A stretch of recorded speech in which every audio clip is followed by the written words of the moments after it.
In my most recent video reviewing the Masters of the Air show, I made a point to specifically call out the historical inaccuracy of a line at the end of episode 7. When a bomber commander mentions Doolittle's shift in strategy to using B-17s as bait in order to attract German Luftwaffe fighters so that the American fighter planes can shoot them down. Because of that line, a lot of people commented and called me out for being wrong, saying that B-17s were actually used as bait. In this video, I'm going to address that whole B-17s being used as bait question, and why I find it as a fundamentally false mischaracterization of the American bomber strategy.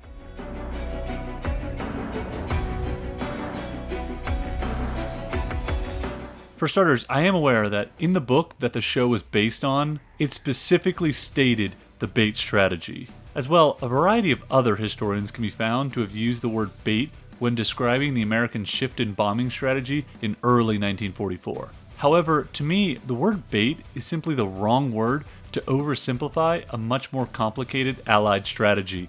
Some context. In 1942 and 1943, when bombers went on bombing runs, they could only go so far with fighter escorts. The fighter planes available to Allied leaders at that point didn't have the fuel capacity to go on the long-range missions that the bombers were capable of.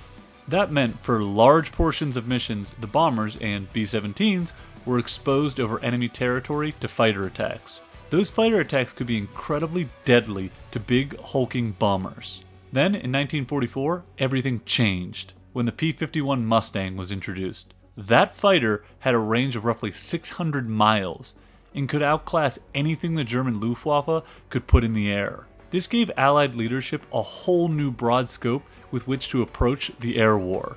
No longer did they just need to focus on the bombers' objectives during these raids. They now had fighter planes with them which could gain additional objectives. US Air Force leaders like Doolittle realized they could have significant success in fighter battles, since their fighter technology was outclassing German tech, and so a change in philosophy felt necessary. As the Allies prepared for the upcoming Normandy invasion, a pivotal goal was recognized. They needed air supremacy in order to transport the invading army across the English Channel safely, so shooting down German planes would help with that.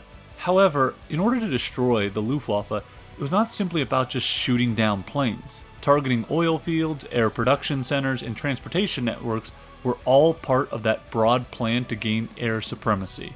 And because of that, in early 1944, American goals had shifted to be more multi-layered. The bombers were still going on runs to hit targets deemed vital to the German war effort, and especially the German Air Force. However, their fighter escorts, like the P-51 Mustang, changed their operational tactics. Instead of hugging close to B-17s at all times, Doolittle wanted them to be more aggressive.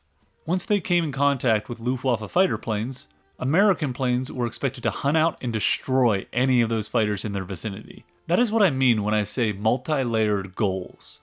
The bombers still have a primary objective of dropping bombs on key targets. However, instead of that being the only goal of the bombing missions, now the Americans are adding shooting down German planes to the agenda. Where that bait argument takes up steam, though, is when the American leaders talked about hitting targets that made sure to draw out Luftwaffe fighters.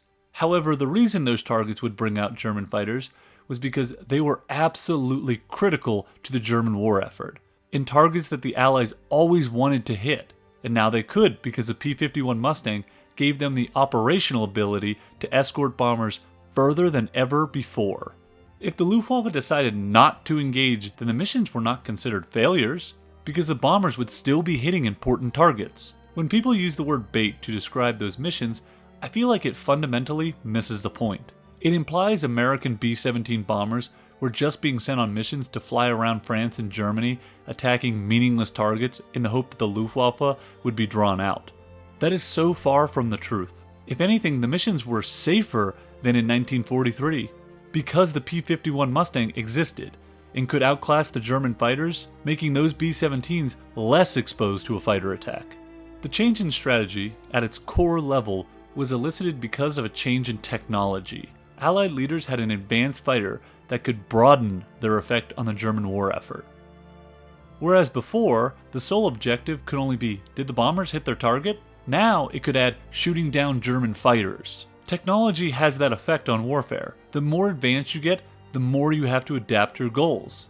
An interesting comparison to this B-17 strategy is the Battle of Midway in the Pacific during World War II. In that battle, you could argue they used the island garrison at Midway as bait to get the Japanese carrier group exposed. And I'm sure that garrison felt like bait, just as I'm sure B-17 bombers felt similarly. But both groups were not thrown into an exposed position without a broader strategy behind them to protect them. In the case of the B-17s, the broader plan focused on the P-51's ability to destroy German fighters at a high enough rate so B-17s would not be overly exposed. And guess what? It generally worked. The Allies gained air superiority for the Normandy landings.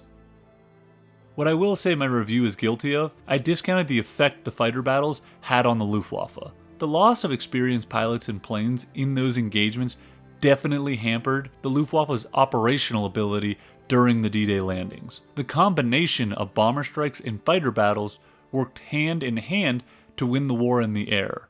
I think I downplayed the fighter battles because I was mainly worked up at the characterization of those missions as bait missions. And that's my bad. Oops, my bad.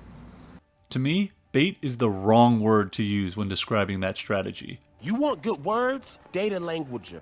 It makes it seem overly callous, like Allied leaders were just tossing bombers into harm's way with little thought. When I think of the word bait, I think of how worms are used when fishing. Hooked on a line, waiting for a fish to eat it. It leads to catching the fish, but it also leads to killing the worm. Those bomber runs were safer than the ones in 1943. In 1943, the bombers were at the complete mercy of fighter attacks, while in 1944, they had an effective fighter screen for protection. I think ultimately, that's why the show doesn't ever dive into those bait missions, because the missions didn't actually play out like that. I do understand why bomber pilots felt like bait though. I can't imagine the feeling of vulnerability that comes with flying bombing missions like they did. So I get why the concept of bait bombing runs is brought up. However, that was not the strategic plan. Understanding changing technology and how it affects operational and tactical objectives is pivotal in order to gain the whole picture of what the Allied air leaders were thinking. The B-17s themselves were not changing their overall approach towards bombing runs. The targets shifted, but the overall approach for how they delivered their bomb loads did not. What did change was the fighters' tactics and goals. Like I said, at first escort fighters were meant to stick close to bombers, but now they were expected to be more aggressive, to seek out and destroy Luftwaffe planes, making fighters more independent of their bomber counterparts. Ultimately, you can make the argument that B-17s were bait, but to me, I find it mischaracterizes the broad strategic goals and planning, while oversimplifying the big picture reasoning. Understanding the difference between operational and strategic is key. Operational is how military units are supposed to approach any given engagement, basically like the rules of engagement or the rules of approach. For example, operational proposals may be generated to identify where to build defensive structures, how many, what kind, and manned by how many troops. Strategic, on the other hand, is how does this mission fit into the big picture of the war effort? How does this mission or operation ultimately aid the eventual winning of the war? That's the difference between strategic and operational. So for a really oversimplified example, let's say you work at an ice cream store. The operational approach for that store would be how are employees supposed to greet new customers, how many scoops go into a small, medium, or large, things like that. While the strategic approach for that ice cream store is how will this store turn a profit and make money? Basically, it's micro versus macro. So if you look at things with too narrow of a lens, you'll miss the whole picture. In this example, the strategic goal was to ground the Luftwaffe for the Normandy landings. So what that means operationally for the bombers and the fighters are two different things. To the bombers, it is a shift in what targets they are hitting, while to the fighters, that means they are going to be more aggressive in hunting out Luftwaffe planes, which means instead of screening tight to the bombers, they're going to be going out and away from the bombers to attack fighters. From the bombers' perspective, this feels like they are being used as bait and left out to dry. But that is not the case or the reasoning behind the shift. The operational approach changed because the technology available changed. The P-51s have that ability to outclass anything the Germans can throw up in the air. So that doesn't mean they're abandoning B-17s or using them as bait. It means they're amplifying the goals that they previously already had. Just because they're going to hunt down and shoot down the other fighters, it doesn't mean bombers were becoming more exposed though. Because if executed properly, less German fighters will escape the Allied fighters to even get close to the bombers. I think that's where the confusion comes from. And I'm sure at some point Allied leadership used the word bait to describe this strategy. It's a shorthand way to say they want to get the Luftwaffe up in the air so they can shoot them down. Because they know their fighters can beat the German fighters, and making their bombing runs more effective. And that's why they're attacking things that German fighters have to defend. But don't forget, shooting down fighters is an additional goal. They could go on missions, drop their bombs, pulverize the target, come home, and it would still be deemed a success. The bomber's strategic goals remained the same. They're still going out there, and they're still trying to level targets. All that's changing is how the fighters approach enemy fighters in these missions. The fighter approach has changed, but it's not bait though. And like I keep saying, I know why they felt like bait. And I'm sure they had lost confidence in their military leaders after 1942 and 1943, after consistently going on bombing runs and getting devastated. And I don't disagree with that. But to have the whole characterization around the entire American strategy shifted to this strategy of we're just sending planes out there, hoping for our planes to go after their planes so we can win the war by fighter battles, is just false. And I know they said it in the book. I understand that. But I just find it as a fundamental mischaracterization of the actual strategy. It's oversimplifying a multi-layered, multi-tiered strategy. It makes military leaders seem to be bloodthirsty lunatics. It doesn't mean all military leaders made perfect decisions throughout the war, but I'm also saying there was a coherent logic behind the decisions. It wasn't just bloodshed for the sake of bloodshed, or killing for the sake of killing. And the shift is what happens in a war as technology evolves. You have to adapt your goals and your approach based on what's available to you. Because if the Allies were still fighting the war based on technology they had at the beginning of the war versus technology they had later in the war, that would be pretty stupid, wouldn't it? That's a key point. As wars progress, and as new technology becomes available, it changes how military minds approach battle.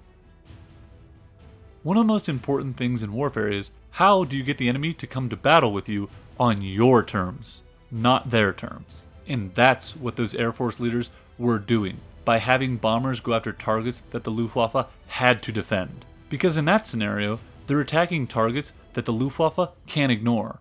So it must be important to the overall German war effort. And the Luftwaffe are going to have to fight in a battle where they're at a disadvantage because they have to go against P-51 Mustangs in mass, which are better than anything the Germans have in numbers and in quality, making it so that air battles were being fought on the Allies' terms, and the Luftwaffe was at a severe disadvantage, making the Luftwaffe go against a force that could put more and more better fighters in the air at once. And it wasn't just the fighters who were doing the damage though, because bombers were targeting the oil infrastructure and the German plane production industry. It devastated the Luftwaffe's overall combat effectiveness. For starters, Germany's pilot numbers were crushed. Not just because experienced pilots were dying. Yes, experienced pilots dying did hurt, but what hurt even more was their inability to train new ones. By bombing the German plane production centers, that meant they couldn't make as many planes as they needed. Less planes available creates a two-pronged problem. The straightforward one is less planes created means less planes available to defend against Allied bombing attacks. An underrated impact is they now had less fighter planes to train new pilots with. Factor in the effect of bombing Germany's oil industry, and the pilot situation gets even worse. The crippling of that industry meant less fuel available for German planes to go up and counter the bombing runs. As well, less fuel means that training new replacement pilots becomes increasingly difficult, since the Luftwaffe didn't want to waste what little fuel they had on practice, especially since fuel for the Luftwaffe was not a priority. The German military leadership would rather allocate what fuel they had for ground battles, like for their panzer divisions. That's how the multi-layered goals of the bombing campaign worked together to create a severe disadvantage for Nazi Germany. It's all part of a grand strategy. It's not like, oh, we're going to go out there and send bombers to attract fighters so we can shoot them all down, and then we're going to win the war. That's what I mean by oversimplified mischaracterization, and that's what I felt the show did. It makes it seem like the strategy is, we need one thing to win this war. And that's not how the Allied leaders were approaching World War II. They were trying to defeat Germany on a broad front, not a narrow one. And that's what I think is so important when characterizing the Allied air strategy, to portray it in a way that puts together all of the coherent logic. And that's how the Luftwaffe was broken, going to battle on the Allies' terms across a broad front. And that's also how you win a war, because to win a war, eventually you have to go and fight battles. Eventually you have to go and get the enemy to fight you. But your goal is to get the enemy to fight you whenever it's advantageous to you, not them.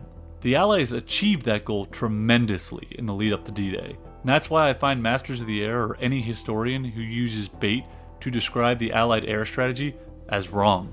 If you disagree with my interpretations, let me know in the comments. I'm sure a lot of people have differing opinions on the Allied air approach, and I'm excited to hear what people have to say. Honestly.